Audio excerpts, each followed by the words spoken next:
नमस्कार विद्यार्थी मित्रांनो, ग्रो अकॅडमी या युट्यूब चॅनलवर तुमचे मनापासून स्वागत आहे. आजच्या या व्हिडिओमध्ये आपण टेट एक्झाम बद्दल बोलणार आहोत आणि टेट एक्झाम मध्ये विशेष म्हणजे मार्क मिळवून देणारा सब्जेक्ट म्हणजे बुद्धिमत्ता घटक.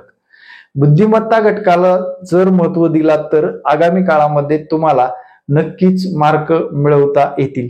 त्यासाठी लागणारे रेफरन्स काय आहे आणि विद्यार्थी मित्रांनो कशा पद्धतीने थोडक्यात आणि व्यवस्थितरित्या कसा अभ्यास करायचा आणि आगामी काळामध्ये चांगले मार्क कसे मिळवायचे. माझ्या क्लासचा विद्यार्थी 2022च्या टेट एक्झाम मध्ये बुद्धिमत्ता या घटकामध्ये जर विचारात घेतलं तर 105 मार्क मिळवू शकलेला आहे. बुद्धिमत्ता आणि गणित म्हणजे साधारणपणे अंकगणित व बुद्धिमत्ता या घटकामध्ये अंकगणित हा भाग 30 गुणांसाठी विचारला जातो. एकमेकाचे ते माऊस भाऊच असल्यासारखं आहे, लक्षात घ्या. आणि बुद्धिमत्ता हा घटक जर बघितलं, बुद्धिमत्ता हा घटक जर विचारात घेतला तर तो असतो 80 मार्कासाठी. म्हणजे साधारण 80 आणि 30 मार्क मिळून होतात 110. अभियोग्यता घटकामध्ये अभियोग्यता धारकाने एक लक्षात ठेवायचे, वास्ट सिलेबस आहे, त्याच्यात काय विचारतील सांगता येत नाही. म्हणजे 2 लँग्वेज असतात, एक म्हणजे language first Marathi, language second English. आपली मराठीची बऱ्यापैकी कन्सेप्ट क्लिअर असतात, त्याच्यात जास्तीत जास्त काय विचारलं जातं, शब्दसंग्रहावर भर दिली जाते. आणि इंग्रजीचा जर विचार केला, इंग्रजीच्या कन्सेप्ट बऱ्याच लोकांच्या कमी असतात आणि या घटकावर साधारण 35 ते 40 प्रश्न विचारले जात असतात. आणि जास्त मेजर मार्क मिळवण्याचा सब्जेक्ट म्हणजे आपला अंकगणित आणि बुद्धिमत्ता हा घटक आहे. आणि या अंकगणित आणि बुद्धिमत्तेची तयारी करत असताना एक गोष्ट क्लिअर करा, एक डोक्यामध्ये माइंड सेट करा. त्यांनी सिलेबस असा डिझाईन केलेला आहे, 1ली ते 10वी पर्यंतच्या काठिण्य पातळीवर विषयाबद्दलचं ज्ञान असणं गरजेचं आहे. ते पण परिपूर्ण ज्ञान असेल त्या विद्यार्थ्याला या परीक्षेमध्ये चांगले गुण येत असतात. आता मी जर विचारलं तुम्हाला अंकगणित आणि बुद्धिमत्ता घटक कसा वाटतो, तर 85% लोक हात वर करतील आणि सांगतील आम्हाला तो घटक अवघड जातो. कारण त्याच्या मागचं एक कारण आहे, तुम्हाला 10वी नंतर, काही लोकांना 12वी नंतर अंकगणित किंवा बुद्धिमत्तेचा काही एक संबंध राहिलेला नाही. राहिला बीएससी मॅथ करणारे, फक्त आणि फक्त बीएससी मॅथ असणारे विद्यार्थी, त्यांना फक्त मॅथचा संदर्भ होता, त्यांना मॅथच्या इंग्लिशमध्ये मराठीमध्ये काही कन्सेप्ट क्लिअर असतात. पण जे समाजशास्त्रामध्ये किंवा डीएड करून, जे काही लोक डीएड करून आता सध्या शिक्षक भरतीच्या प्रतीक्षेत आहेत, त्या विद्यार्थ्यांचा मॅथ हा सब्जेक्ट किंवा रिझनिंग हा सब्जेक्ट अतिशय वीक असतो. आता तो स्ट्रॉंग करण्यासाठी काय करावं लागेल सर, त्या गोष्टी कन्सेप्ट कशा क्लिअर कराव्या लागतील. तुमचं बेसिक नॉलेज अगोदर मजबूत करणं गरजेचं आहे, लक्षात घ्या. बेसिक नॉलेज तुमचं मजबूत करणं गरजेचं आहे. तुम्हाला कन्सेप्ट क्लिअर झाल्यानंतर तुम्हाला त्याची टॉपिक वाईज अभ्यास करणं गरजेचं आहे. तुमच्या कन्सेप्ट क्लिअर करत करत टॉपिक घेणं गरजेचं आहे.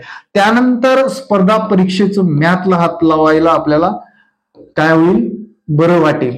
आता भीतीने काही लोक तयारीच करत नाहीत, कारण त्याचं एक कारण आहे की स्पर्धा परीक्षेचं मॅथ खूप हार्ड होतं. अरे आपल्या नावापुढे जर TR लावायचं असेल तर आपल्याला अभ्यास करणं गरजेचं आहे. आता या व्हिडिओमध्ये तुम्हाला बेसिक कन्सेप्ट कशा क्लिअर करायच्या, कशा पद्धतीने पेपर येतो. 2017चा पेपर बाहेर पडलाय, बरोबर, महापरीक्षेने घेतलेला होता. टेट एक्झामचा 2017चा पेपर तुम्ही वापरू शकता रेफरन्स म्हणून, कारण त्यांनी 2022 मध्ये बऱ्यापैकी त्याची कॉपी केली होती. कारण 2022च्या परीक्षेमध्ये 2017च्या पेपरच्या आधारावरच प्रश्न, काठिण्य पातळी कमी जास्त झाली होती, पण 2022 मध्ये त्यांनी त्याच प्रश्नाला थोडस काठिण्य स्वरूप देऊन तयार केलं होतं, लक्षात. आता माझा विद्यार्थी जर एखादा 105 मार्क मिळवू शकतो, कशामध्ये, रिझनिंग आणि मॅथ मध्ये, म्हणजे ते निदर्शनास आलं नाही, पण त्यांनी मला सांगितलं की बाबा सर आम्हाला 80 पैकी साधारण 72-75 मार्क आलेत सर. म्हटलं मला बरोबर. ते बुद्धिमत्तेचे तर त्यांनी सेपरेटली दिलेलेच आहेत. गणितात माझं स्ट्रॉंग होतं, गणितामध्ये सुद्धा मला मार्क मिळवता आले. माझ्या बेसिक कन्सेप्ट ज्या क्लिअर नव्हत्या ते आपण क्लासच्या माध्यमातून त्याच्या क्लिअर केल्या होत्या. म्हणजे तुमचं बेसिक जोपर्यंत क्लिअर होत नाही तोपर्यंत तुम्हाला प्रश्न समजणारच नाही. हा मुद्दा खूप नोटेड करून घ्या विद्यार्थी मित्रांनो. बेसिक कन्सेप्ट पासून आपली बॅच चालू झालेली आहे. ज्या विद्यार्थ्यांना हवी आहे, परीक्षेच्या आधीपासून 4 महिने अभ्यास करावा लागतो, त्यासाठी माझा हा संपर्क क्रमांक आहे 9665484048. या संपर्क क्रमांकावर व्हॉट्सअप करून त्या बेसिक कन्सेप्ट वाल्या बॅचला ऍडमिशन घेऊ शकता. तुमच्याकडे अजून 5 ते 7 महिने आहेत. या 5-7 महिन्यामध्ये तुमचं बेसिक क्लिअर करून दिलं जाईल. जर नाहीच लावायची क्लास तरी पण सांगतो पुढे काय करायचं. नाही लावायचे, अरे कुठेतरी तुम्हाला एक वे भेटला पाहिजे, यासाठी आपले ऑनलाईन क्लास आहे. आपण फीस आकारणे, खूप मोठी फीस आकारून विद्यार्थ्यांची लूटमार करणे यातला प्रकार नाहीये. आपले अनेक व्हिडिओ टाकलेले आहेत बुद्धिमत्तेच्या घटकावरले युट्यूब चॅनलवर, तुम्ही ते पाहून बघा. तुम्हाला काय वाटतं त्याच्यातून बघा. शिकवलं जाणारी कन्सेप्ट तुमच्या लक्षात राहते का, सर कसे शिकवतात एवढं बघा. नंतर जॉईन करायचंय का नाही करायचंय हे ठरवा. जे जुने लोक आपल्याकडे शिकत होते किंवा शिकून शिक्षक झाले, काही लोक आता शिकतायत, तुम्हाला तुमच्या बेसिक कन्सेप्ट कितपत क्लिअर झाले आहेत कमेंट करून आपल्या नवीन विद्यार्थ्यांना सुद्धा सांगायचं आहे. आता मित्रांनो, विषय का कुठं अडतो, सर आम्ही फक्त नोट्स वाचल्या तर जमेल का, सर आम्हाला फक्त पुस्तकं सांगा आम्ही पुस्तकातून तयारी करू. पहा इकडे काय करतो ते. आता तुमच्या बेसिक कन्सेप्ट क्लिअर करायचे, मग पहिलं काय करायचं, 4थीचं स्कॉलरशिप वापरायचं. बास,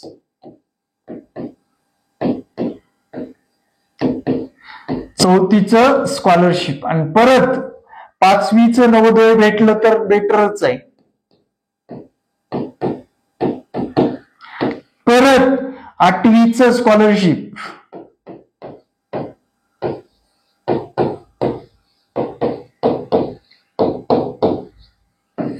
आणि खाली सांगतोय हे तुमचं बेसिक आहे,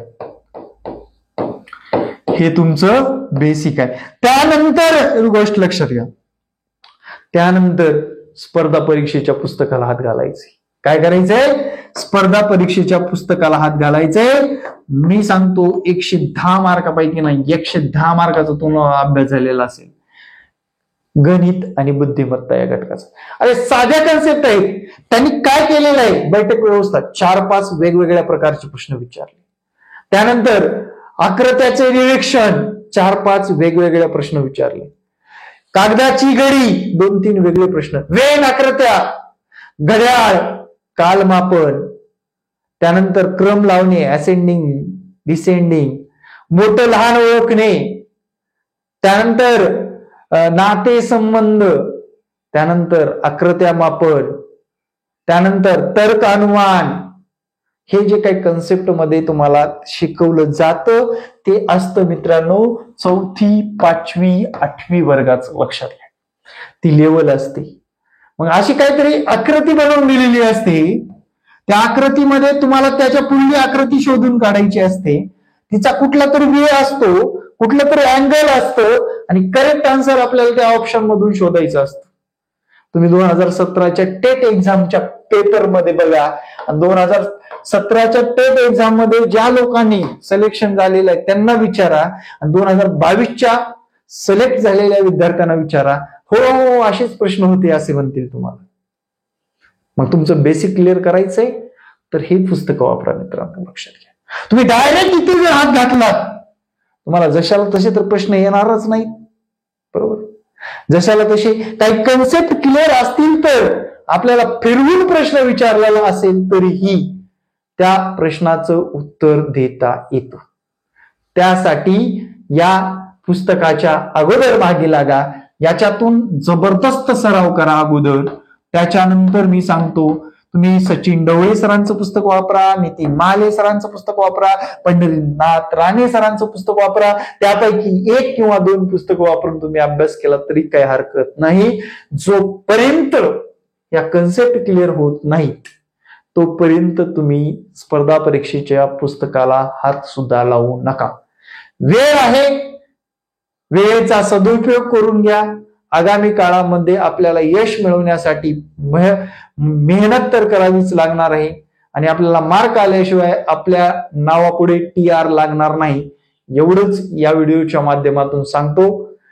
या आपली बॅच संपूर्ण विषयाची असणार आहे. संपूर्ण विषयामध्ये गणित बुद्धिमत्ता या घटकासाठी तज्ञ म्हणजे मी स्वतः सुद्धा या बॅच मध्ये विद्यार्थ्यांना मार्गदर्शन करतो आणि आपली टीम सुद्धा या विषयाकडे हात देऊन लागलेली आहे आणि विद्यार्थ्यांचा रिझल्ट काढण्यासाठी आपण प्रयत्नात आहोत.